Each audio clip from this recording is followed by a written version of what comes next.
This is the prolific teaching ministry of Apostle Tolu Agboola, the lead pastor of His Worship Christian Network. Brace yourself for an experience of enlightenment, education, and transformation as you engage with this episode. Transitions. Can you whisper to your neighbor, transitions? All right. So, 2 Corinthians 5. We want to look at the transitions that are possible. I'm almost there. What transitions? I wrote two here. 2 Corinthians 5, we'll do 15 to 17. Okay, let's go from verse 14. I think it's actually 16 I need. For the love of Christ constraineth us. I want you to begin to journey in the consciousness of the offering. That's why I started from Luke. Blood offered, body broken for, was an act of love by the Christ. Paul is saying that this demonstration of the love, amongst many other demonstrations of Christ, puts a hold on us, a restraint on us. Beyond a hold, beyond a restraint, the word constraint talks of borders, boundaries of existence. That you will have wanted to live in a particular way. You have wanted to speak in a particular way. The minister will have loved to minister in a particular way. But the love as demonstrated by Christ boxes you.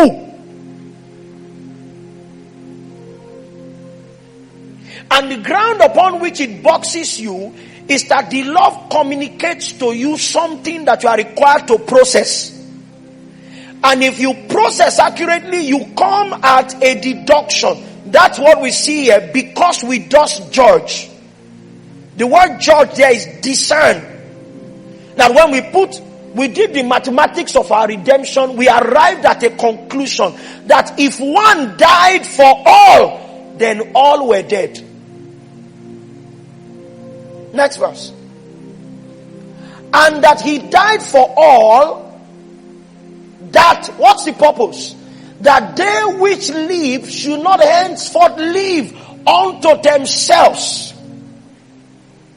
So when Jesus says, do this in remembrance of me, it is that you go back in time to that place when he was offered for you, and when you were brought into a new covenant that was sealed in his blood. You begin to see him once again from the perspective of God's price for your redemption. When you do, it should produce newness in you. If he died, all that live should not henceforth. Henceforth means going forward. So you could have lived somehow before. But henceforth means from the point of judging. And my cry to Jesus is that tonight everybody will arrive at that conclusion. The reason why we have believers who still live unto themselves is not because they have not confessed Jesus. It's because they have not gotten to that point where they have been able to fully arrive at a correct answer for the mathematics of their redemption. It was the same emphasis that Paul was bringing to the church in Rome. In Romans chapter 12, when he said to them, I urge you therefore, brethren, by the mercies of God. What Paul called the love of Christ to the church to the church in Corinth is what he referred to as the mercies of God to the church in Rome. You offer your bodies as living sacrifices, holy and as dedicated and acceptable unto God. And he said, this is your reasonable service. It means this life is supposed to be produced out of solving equations. Those equations were not presented in Romans chapter 12, but those equations were presented in 2 Corinthians 5, that the death of one is equal to the death of all, such that the life of all must also be equal to the life of one. That's the mathematics. So your acknowledgement that he died for you is not supposed to be sufficient in a verbal confession. Your acknowledgement that he died for you is supposed to be sufficient in a life that mirrors his own. The reason is simple. The technology that governs, or the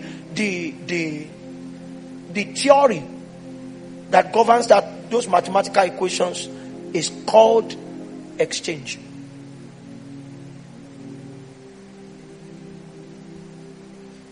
So you need to cross it. Death, death, life, life. So if he took my death, it means I must take his life. Are you with me? I mean, if he died for me, it means I must live for him.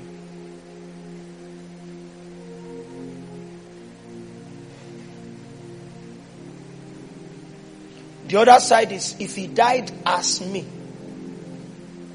Because the real consciousness is as, not for. He didn't just pay a price, he took your place. So Jesus was as you on the cross. So you are supposed to be as him everywhere he is. It is criminal to claim to be saved and not live for him and as him. And one of the things that this ordinance is supposed to do is to remind us of that mathematics. Do this, not just to be healthy. Because the table makes healthy. How do we know? If you eat it in an unworthy manner, the word unworthy there is unreverential. It means if you approach the table without honor for the sacrifice and what it has produced, people get sick and people die. Are you with me? So if it makes sick and makes people die, it means if you approach it in a honorable way, it can also elongate life and make well. You see, but those realities are still peripheral. There is a core. Are you getting me? I'm not trying to demean those things. I've seen people take the communion and then, Bolu, they have a business and nobody is going to buy.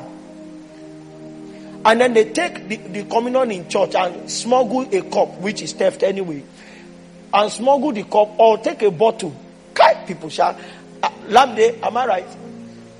And pour it into a bottle and go to their shop and pour it on the ground at this same communion, and somehow, I don't know but they begin to thrive. I've seen people going to write the exam and they took communion and rubbed it on their hands and rubbed it on their head. And when they come back with results, they claim that it was by the rubbing that they won. You know, most is too by the striking, water still came out. May God give you understanding.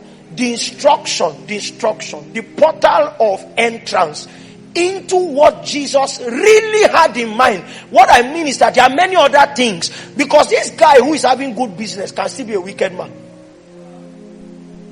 This guy who is making money can still be a Yahoo boy.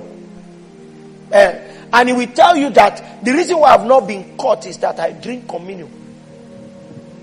I eat. Those things have not delivered his heart from fraud. But they have prospered his hands based on his testimony. We are supposed to press beyond the physicality. This table was designed by God to occasion a kind of life.